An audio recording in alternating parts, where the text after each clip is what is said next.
What's going on, everyone? Goddrifter here, and welcome back to another live stream. And this is also going to be a channel update. So, yeah, and not to mention, it's not just any channel update, it's both a channel update and a car history lesson. Now, this is a special one since 20 uh, since Fast and Furious 9 was announced back in 2020. It was supposed to be out in theaters. But unfortunately, due to the pandemic, we can't do anything from outside.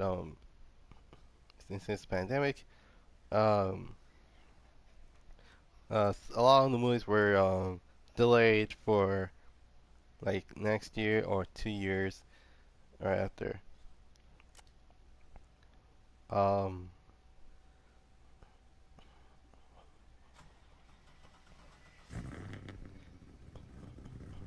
so if in that case, this very special episode is going to be your classic American and classic Japanese.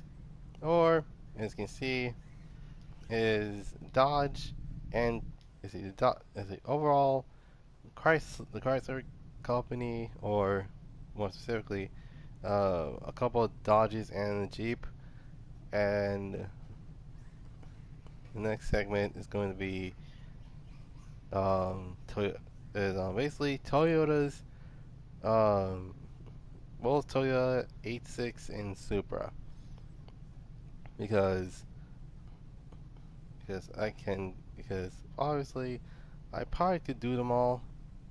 That's gonna leave me with a raspy throat. So, without further ado, let's get let's get ourselves talking about the 19 about literally the Mopars.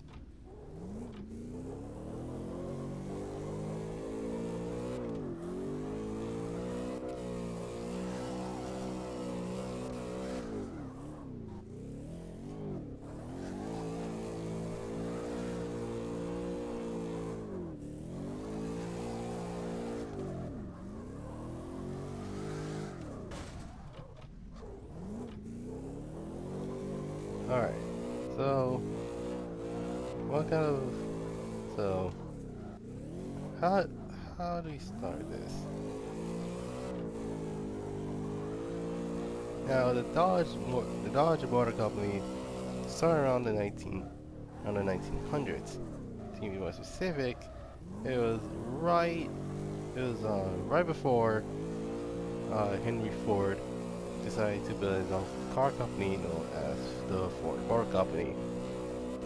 And then a couple years later, it would have been the General Motors, which started with Chevy, Oldsmobile, Cadillac, and I think also Buick. Oh, and Pontiac.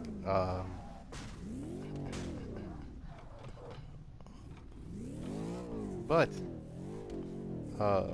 that is if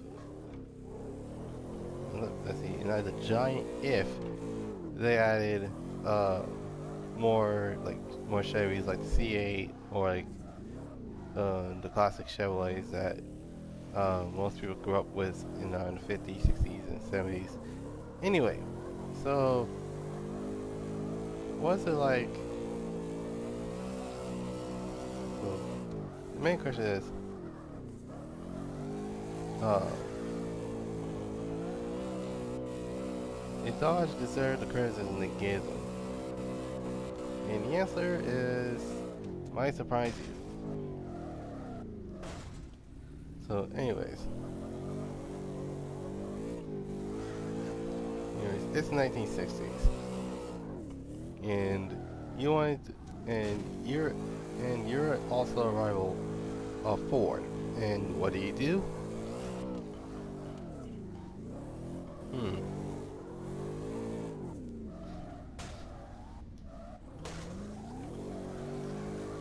What do you do? That's just quite simple. just I don't know, create one of the baddest vehicles they ever looked at. As in, that thing is possibly the most terrifying looking car you've ever seen. As in, that car screams. That car just screams. Run. Run as fast as you can. But I will still catch up to you.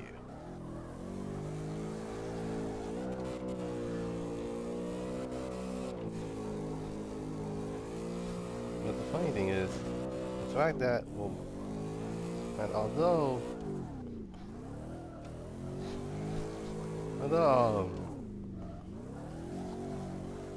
so many people think that it starts with their oh, sorry about that. You know, a lot of people think that it started with the 19 started with the late 60s when they built the Charger. Well, that's almost true, except that was the second generation. Yeah, that's right, the second generation. The first one was built around 1966 with the, and not to mention the Charger back then was more curvier than the Coke Bottle Charger. Anyways,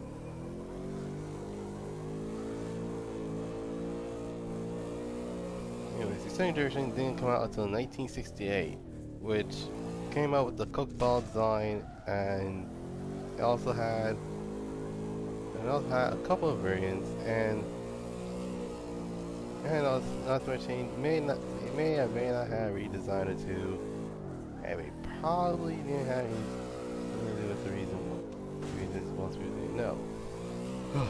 Anyway, what most people didn't know is the fact that despite being a muscle car, it is probably one of the, in fact, I'm pretty sure it was ironically not even competing against the Dodge, not competing against the Ford Mustang. That was Camaro's job. That was the Camaro's job. What the Charger's job was, it was to literally build the best car for the highest price. And not to mention, Plymouth got their own variant of the Coke Bottle car, and what they call it? Well, they call it the Roadrunner. Because why not?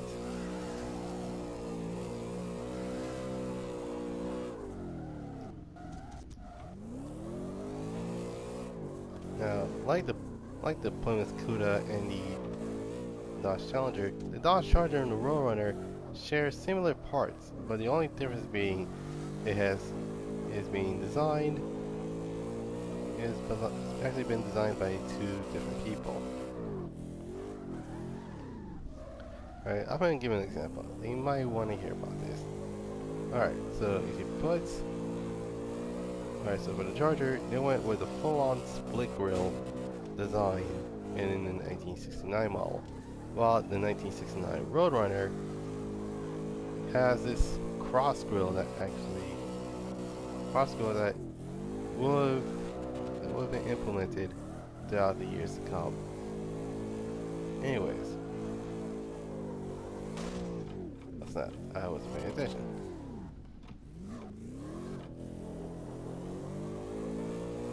You're wondering, how many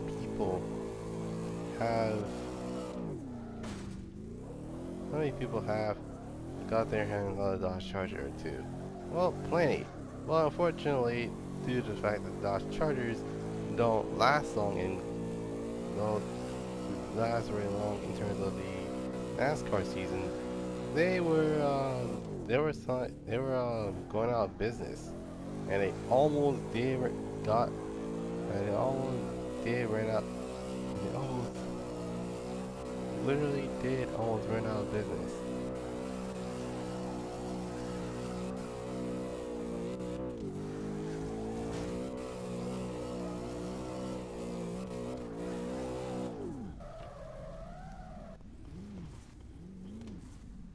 And then, alright, so 1968 models usually came with an open grille and quad taillights.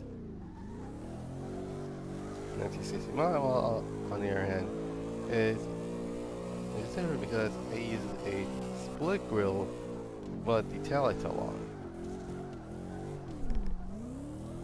And then in 1970, and then in 1970 model, they actually have come back with the open grille, but this time the metal part of the bumper is surrounding the grille as well as the headlights.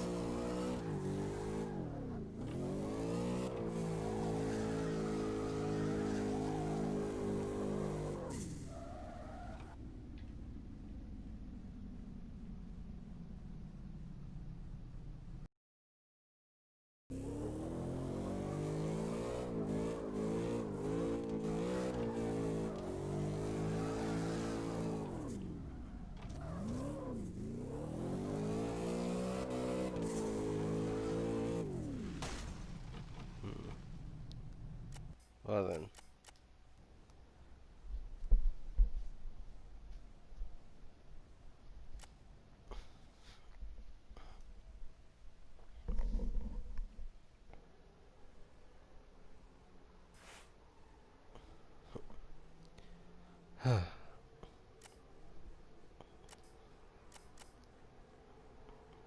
Anyways, so now on the topic at hand, let's talk let's talk about what they did let's see what they actually did in terms of, well, what kind of car company they were. Essentially, Dodge was their main brand, and it was for the ones that can actually afford them. While Plymouth is for it is Plymouth is for if people are literally don't have enough money to buy a Dodge, So what do they do instead? Well, they kind of do what I think they did, and they end up buying Plymouth instead of Dodges.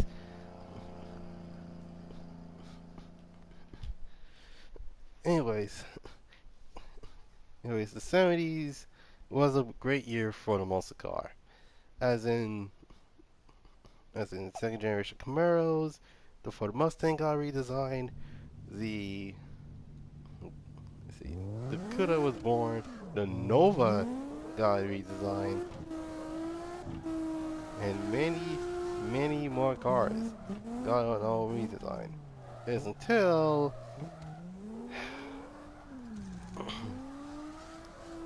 the 1973 gas crisis. Yep, I had to say it. The gas crisis is the main thing that literally happened back in the 1970s. And as I mentioned,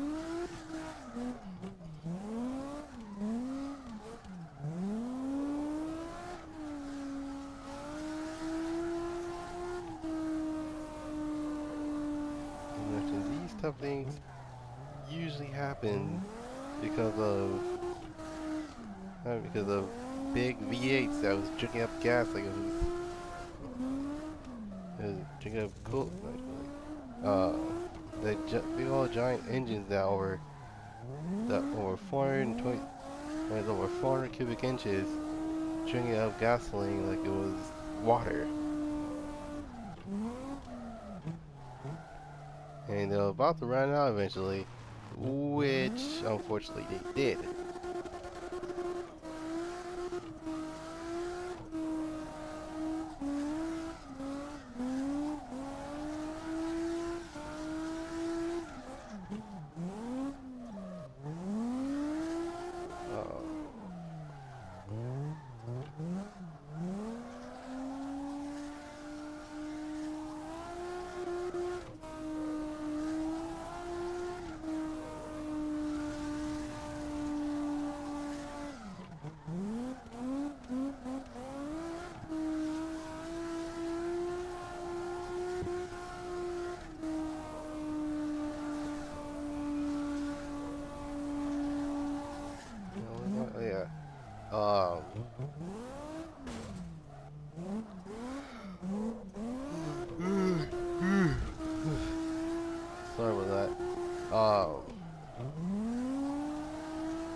mention, 1980s wasn't a good year as well. As in fact, in fact, literally the Chrysler Motor Company almost, and I mean almost, got the got the uh got, almost got out of bad business pass in majority of the time, except uh well except the fact that now literally are being foreign cars are being made here in the U.S., which is kind of surprising to the fact that obviously when you have cars like those and you don't know what they are, it's like, oh yeah, let's just rebadge them, like, no, and don't worry, no one would notice, except for the fact that, well, except for the fact that almost every single car we saw are more or less kind of not bad. Anyways, so what do you get? So what do you get out of Dodge in the 90s? Well, it's quite obvious, but we end up getting brand new cars as well as as well as um as well as the Japanese motor company Mitsubishi.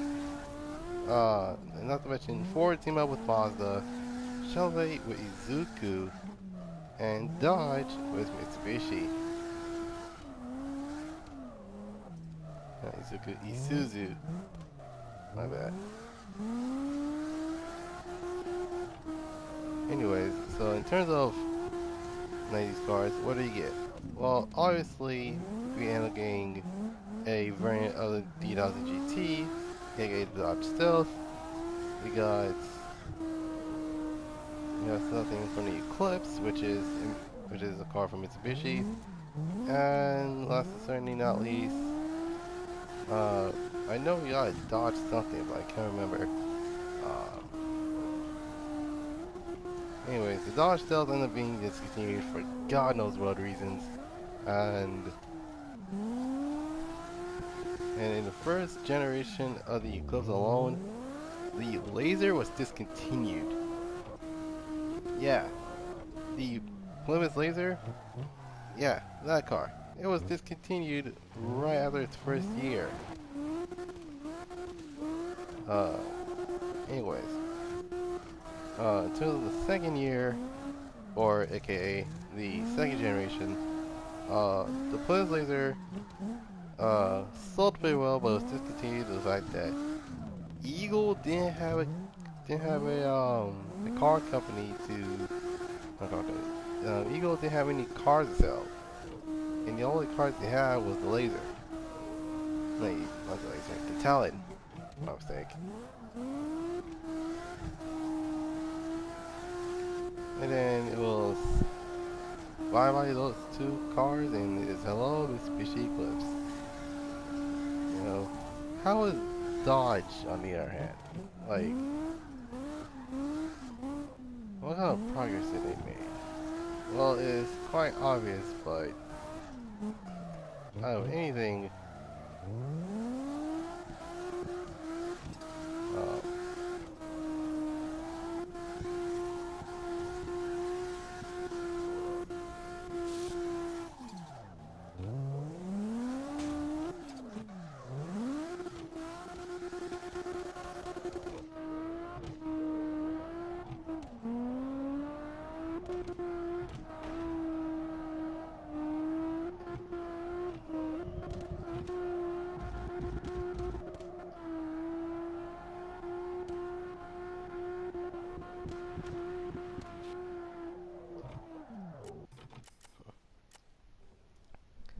well, obviously the Dodge vans were also a classic, but I don't know them as much as the cars, so unfortunately, you have to forgive me for skipping over the actual vans. But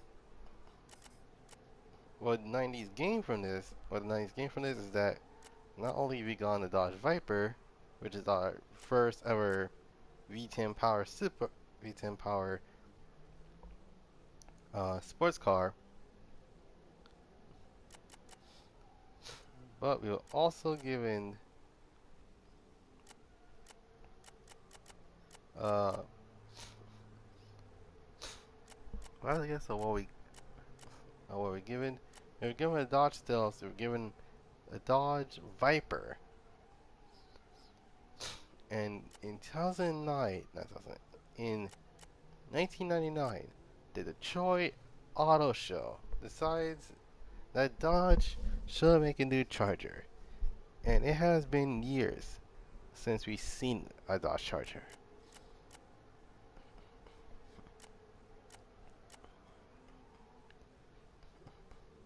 And not to mention, behold, the new Dodge Charger. Wait, it looks different from everything else. Does it house a V8? Is it is it a two door? Can it Does it have a 426 cubic inch motor? We don't know. You don't know. I don't know. All I know is that it's all come out soon, and yet they discontinued right after production, not right after 2000, right after 2000. Yeah, this new charger that was planned to come out in the 2000s got discontinued until 2006 when, wait no, 2005, my mistake. It was until 2005 that we were given the newer, we were given, uh, okay, so I've been the fourth generation of the Dodge Charger. Oh, and trust me, we know your pain. Like, why? Why? Why is it four door? Shouldn't the original, aren't the original Dodge Charger two door? Well, yeah, but since there's things called extra doors, oh my goodness, I might need a nap right after. Um, not to mention it's hot. Um, anyway, so what kind of so what was the new Charger? It was a four door. Uh, it was, if I remember correctly, it was a four door. It was our first. Well, I would say first four door muscle car, but uh, Ford Galaxies, Ford Galaxy, and the Chevelle mounted four door beat us to it. Beat Dodge to it. Anyway, the look was mean. It had a very powerful engine, but that engine turned out to be a 3.5 liter V6. Yeah, but don't worry. Although at the same time, we were given a 5.7 liter V8, which will be dubbed the 392.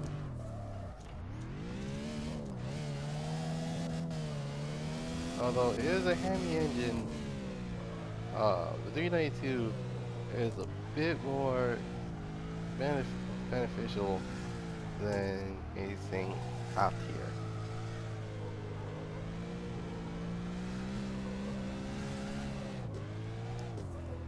Anyways,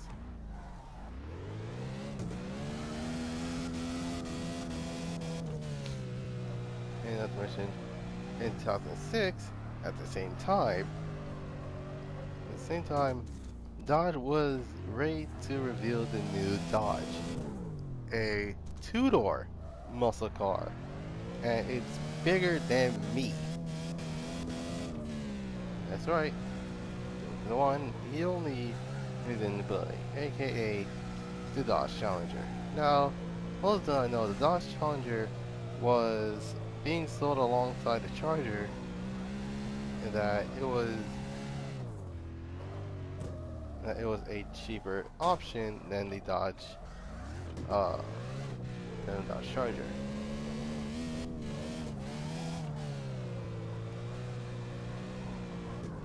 Anyway,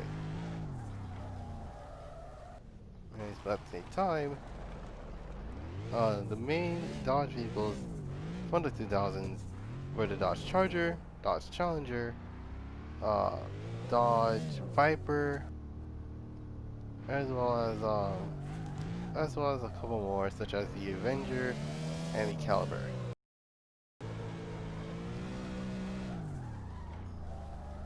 Anyways, all all these Dodges are great cars.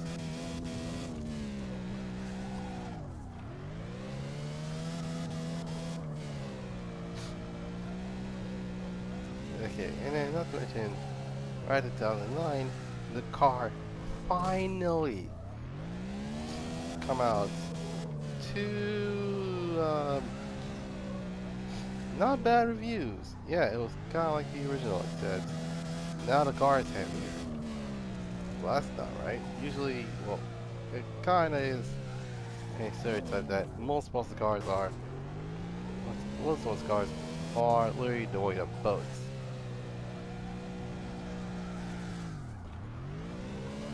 But the Charger is by far the biggest one due to the fact that the concept stage was literally, let's see, the concept variant of the Dodge Challenger was literally the same height, the same length as me.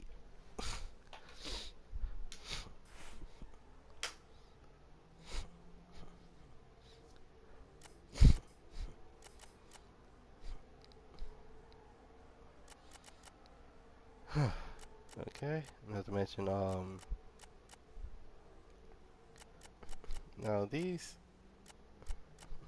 now these new Dodges nowadays are pretty insane.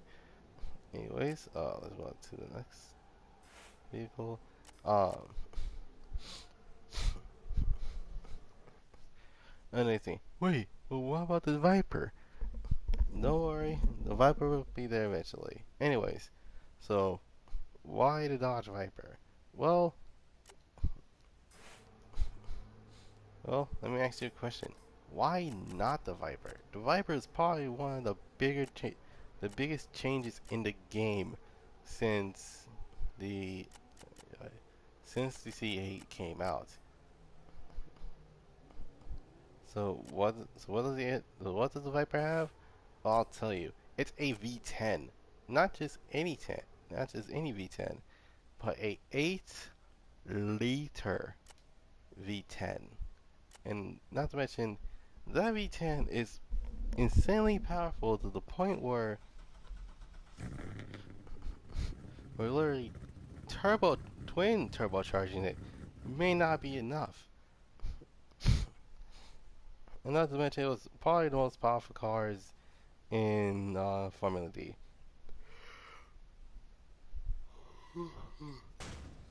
I apologize for yawning. Like I literally woke up around 6 in the morning.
So a little bit of a quick rundown.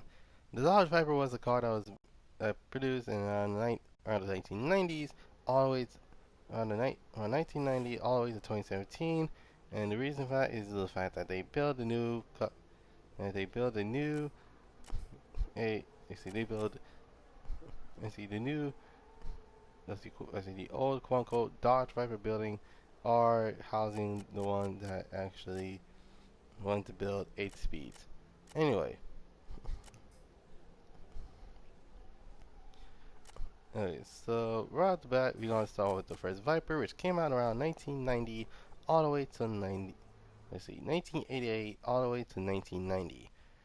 And not to mention, uh, in the early 80s, the cars were unsafe for some reason. That's right. That's right. I said unsafe. Why was it unsafe? Because the Dodge Viper not only has no power windows, has no power brakes, no ABS, no traction control, and last but certainly not least, it is a front engine rear-wheel drive layout.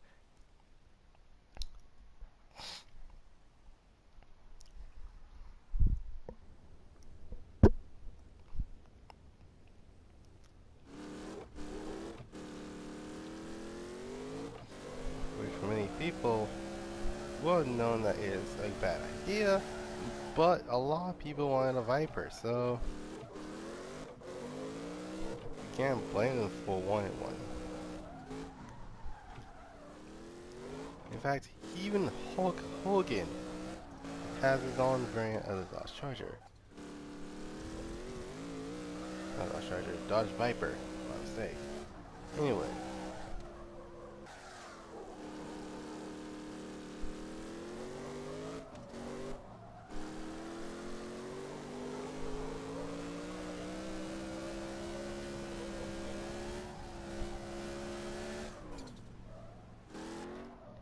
Alright, so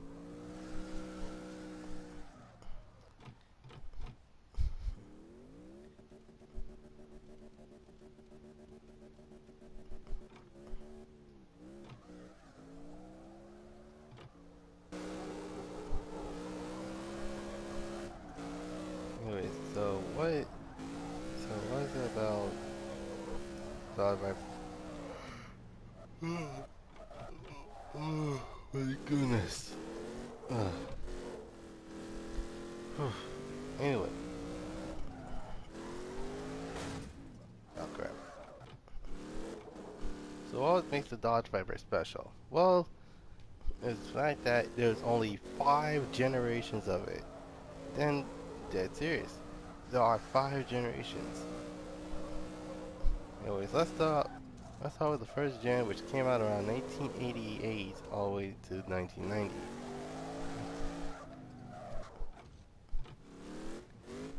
And like I said, it's probably the most dangerous out of the other two. And not to mention, the car didn't came with a the car didn't came with a roof at all.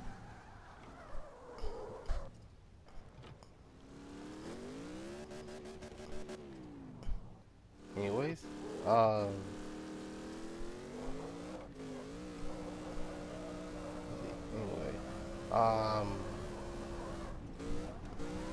around that time, in 19, in that time around 1990, they decided to debut the second generation, which was at least a bit more safer than the first generation, but I kind of doubt it because a lot of people still crashed these, and heck, even some of them even caught on fire at one point. Yeah, don't. Okay, if you end up wanting to build your own V10 power supercar, don't let it caught on fire.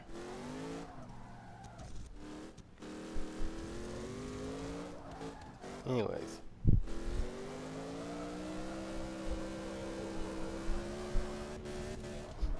While we're at it, there were so many variants of it. There was a TA version, there was a, if I remember correctly, it was, There was the homologation special, and heck, there was even a there's even something called the ACR, the American Club Racer, which is basically and literally a souped up version of a Dodge Viper.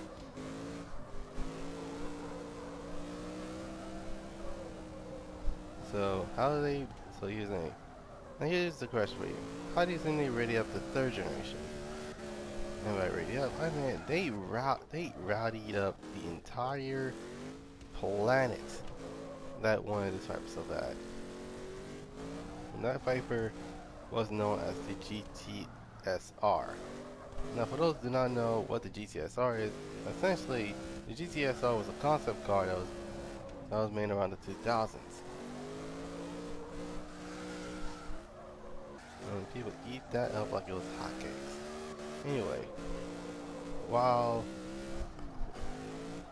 while new the third generation were being developed, the second generation uh, was finally sold in around 1998. All right, so let's talk third gen. Third gen was the one I actually grew up with, and well, those are wondering what the third gen looks like, well, essentially is literally the angrier version of the second generation, but unfortunately, it didn't came with a roof. In fact, it came with a soft top. And then in 2006, or literally a couple years later, or say not 2006, 2005, we were given the new Dodge Viper, aka the Dodge Viper SRT10. And yes, that's right, SRT10. The same car company that actually something, made some fancy one like the SRT4s, SRT6, or even the SRT8s.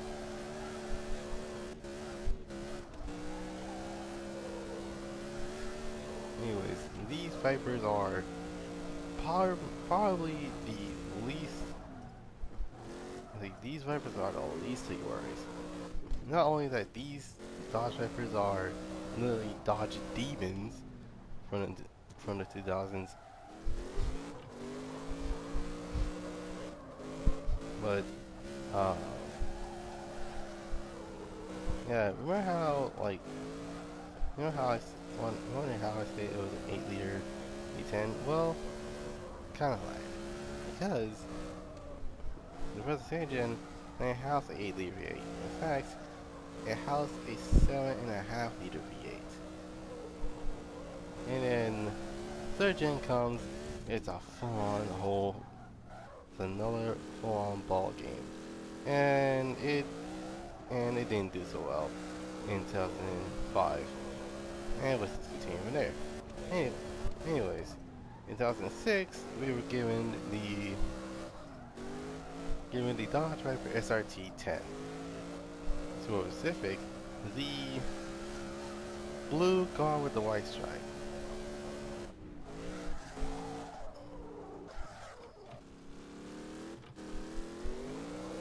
Was it safe? Well, you never know. Anyway, now you're thinking, why in the world did Dodge make something so interesting? Like, well, it's because it's because they bought, because of their past back in the 90s. For those who don't know, back in the 90s, uh, let me, a car company known as Lamborghini was owned by Dodge, and it was sold to a car company, and yeah.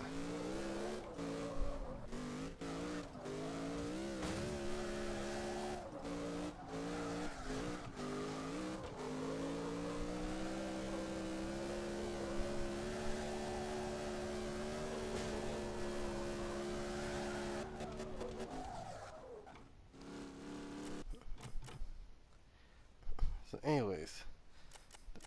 um, anyways, um, after that, 2007 discontinued the Dodge Viper again, but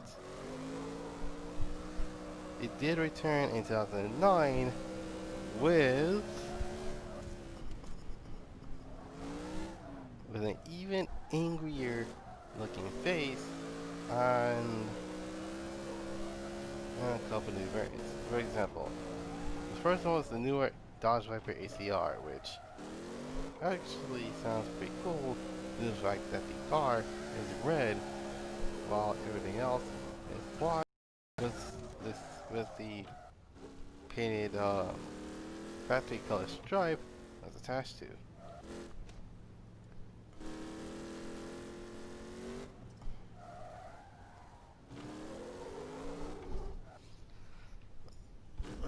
Okay. Alright.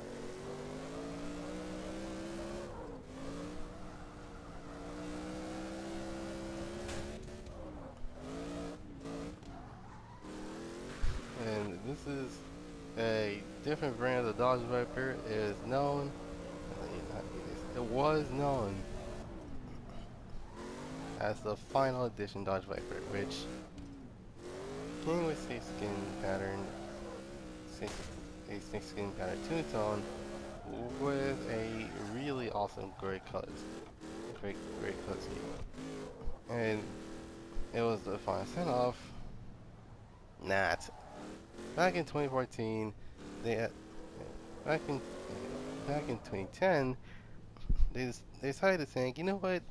Let's make one more brand of the Dodge Viper, and thus we got the fifth gen of the Dodge Viper, known as the Dodge Viper GTS, or essentially it was known as the SRT Viper. Now the SRT Viper was probably the biggest game, the biggest game plan to ever release, and it was limited. It was limited, and it was mad. Well, it's not mad, but and again, what about the power plant? The Viper is famous with power plant. Well, I'll tell you what the power plant was. Essentially, the team behind the Viper, Dodge, decided that instead of an 8-liter, they want to increase it to 8.4 liters. You're wondering, how big is 8.4 liters? I'll tell you something. 8.4 liters is literally bigger than the PS4. I see what a V10 looks like. So, and they're thinking, well, what about the rest of the lineup? The Dodge Charger and Dodge Challenger. Alright. Anyways, so the Dodge Challenger got plenty of upgrades. Let's start with a couple of trim levels. The trim levels was the RT Classic, GX, GT all-wheel drive. Excuse me. Dodge Challenger SRT8, Dodge Challenger Scat Pack, Dodge Challenger. What's it called? It was Dodge Challenger Scat Pack, then the Dodge Challenger SRTHC, and last but certainly not least, they even had the HC Red Eye. But there is a special one amongst those, and that was a Dodge Challenger Demon, aka the most expensive Dodge you can ever buy since the Dodge Viper.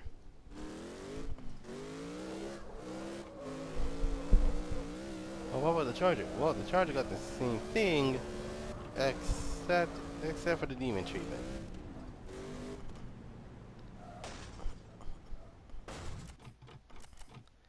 Now, since I talked about all the Dodges, it's time for me to talk about the fan favorite of the JDM community.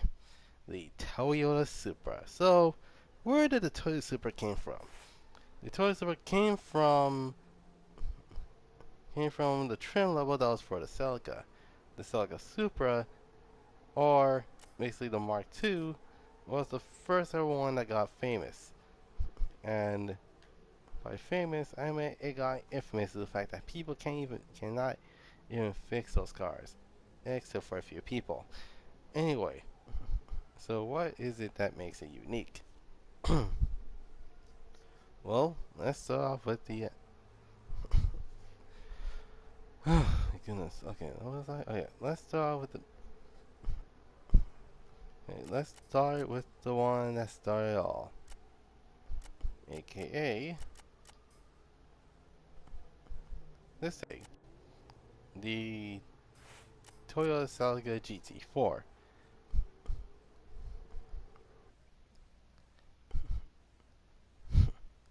And don't worry, I'm gonna go through every single thing in terms of what the car was like back before everything else.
Alright, so what about the Toyota Supra?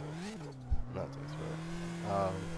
So why did I choose the GT4 out of essentially the main Toyotas that started with? Well, the Saga GT4 started it all. And then literally the Celica was the main car, while the Celica Supra was a trim level for the same car.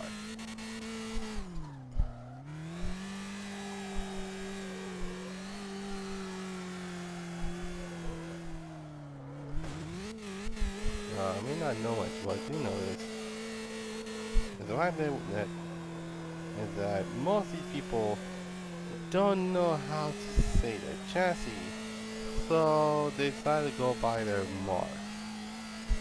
And the one that got famous, the Mark II, was usually being praised for the fact that the car was really good to drive, and there won't be any differences at all. But that all changed when the 90s took over. Now I'm with you guys. The third generation Supra came around the 1980s, and to be more specific, it was the late 80s. And what's my favorite thing about them all is the fact that literally most people will have done this. Oh no, wait, that's actually interesting. I don't know when you managed to do that. Yep, that's about it. Any questions? Right.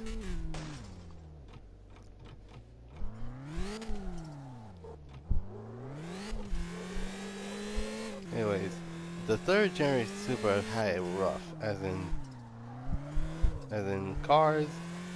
the cars keep on breaking down, or they being parked on the side of the road due to failed maintenances, and heck, even fans of Toyotas were considering. But don't worry, it'll be pressed on. Anyway,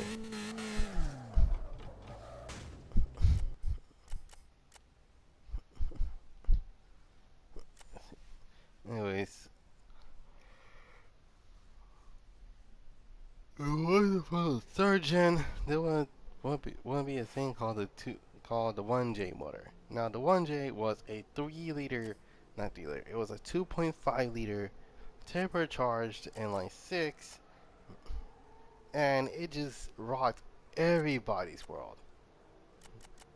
So yeah, actually right now I'm feeling a bit tired, so I'm going to skip these two. Let's see, I'm going to skip the Wonder L30 and the Nova GT because right now I am feeling a little bit tired. Um, anyways, so in terms of the channel update,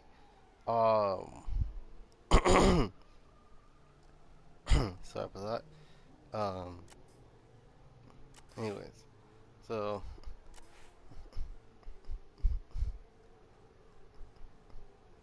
most likely, I want to thank you all for getting me to over 70 subscribers, and these type of things usually don't happen to me. But um, anyways, so One Gun Fury right now is being produced to a instead of a one of three is gonna be one of two. So instead of 15 episodes, there will be um what's that called?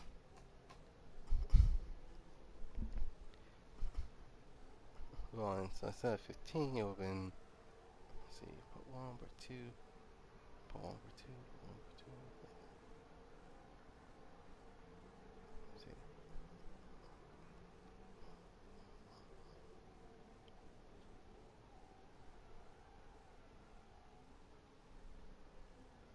Oh, okay.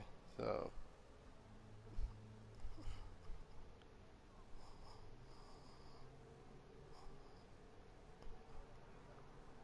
it'll be prologue, chapter one, chapter two, chapter three, and then and then uh, final, and then final chapter. Uh, but it would have been so you took three, uh, so one of three, and then you put one of two instead of 15. It would have been 10. So that way it'll make more sense. Uh, so, uh, anyways,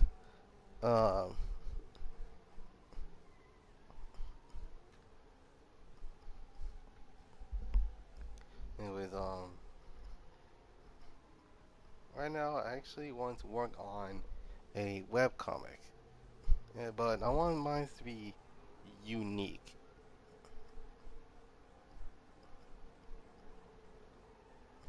But more or less, it can be possible unless you know what you're doing. Uh,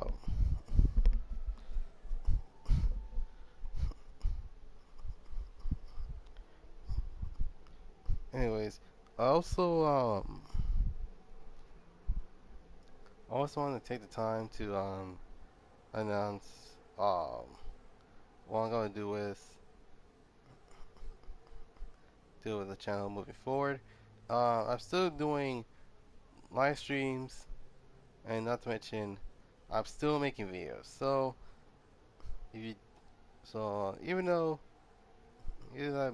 most of you that tuned in usually subscribes and see how many things I can produce in a day.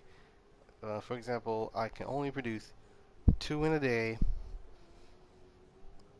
uh, 2 live streams in a day, but uh, it takes one, it takes one video to be like, okay, I'm done for the day.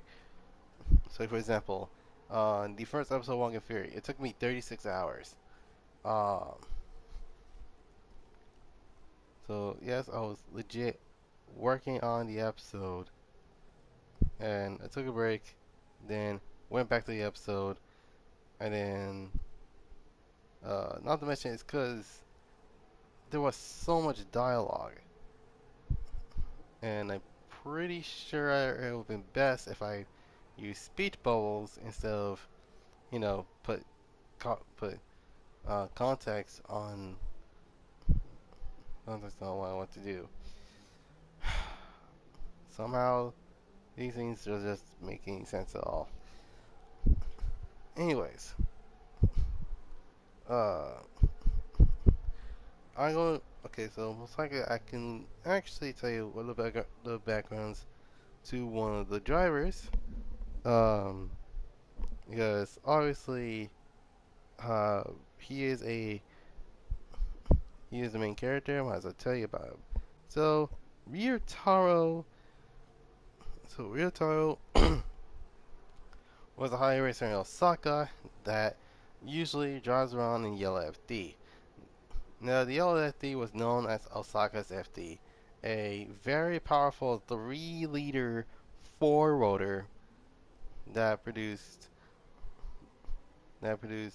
over let's just say it pushes over 1,000 horsepower. And keep in mind that it's not a billet. It's not a billet rotor. It's not a billet rotor engine. It's like at least aluminum, if I remember correctly. Um,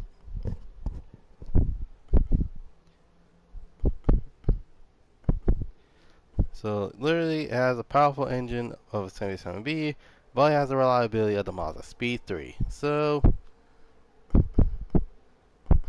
yeah. Anyway, so Ryotaro was born in Osaka, Japan.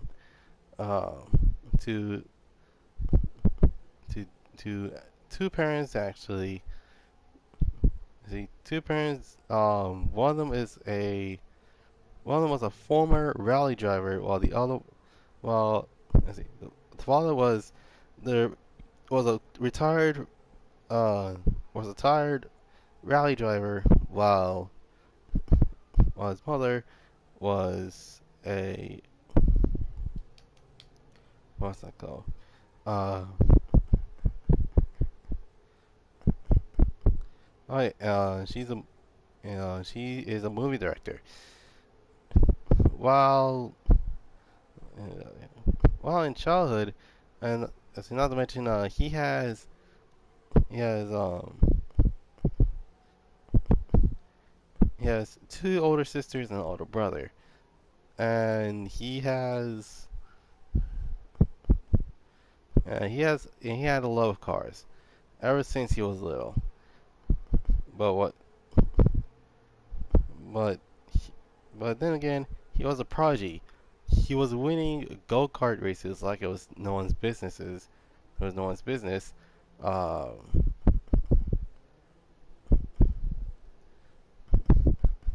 and then in the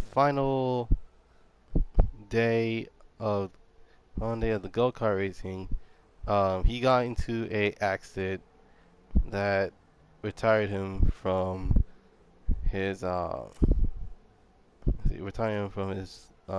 driving his go-kart championship. Anyways, in high school he got his drive.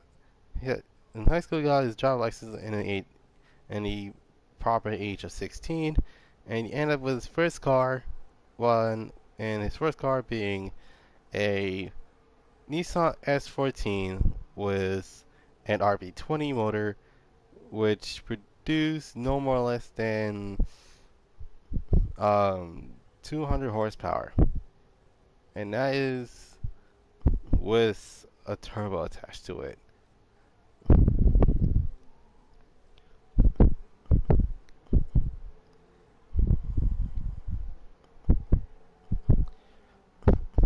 But he got to work, and um, he decides to win all of his races through what's that called?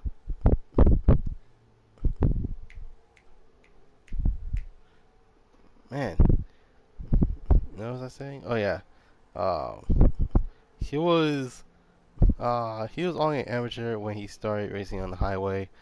Um, but his parents didn't find out Um, didn't find out. Um,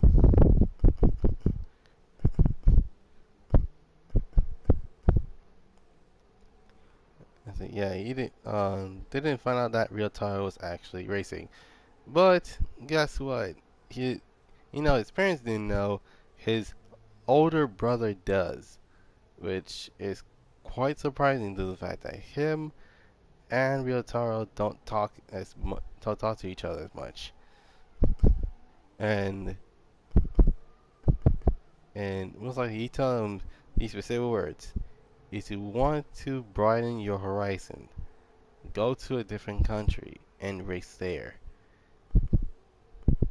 It doesn't matter if it's a state, no matter if it's a country, it doesn't matter if it's a continent. If you race there, then you'll get better. So thus his reason his reason to go to LA is so that he can be a legend.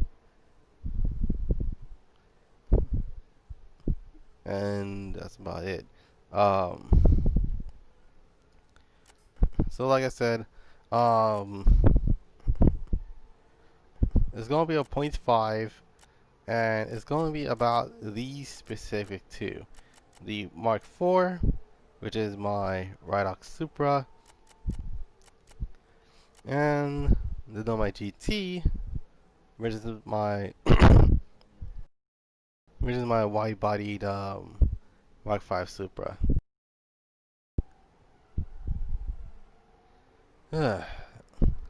Okay, yeah, I'm really tired. Tired, guys. I apologize. Hope you guys enjoy the live stream. Leave a like, subscribe, comment down below. See you next. Also, if you like the channel update, be sure to let me know in the comments down below. Um, you can follow my Instagram at Goddrifter247sun, and you can follow me on Twitter at GD20. Wait, no, that's not the Instagram.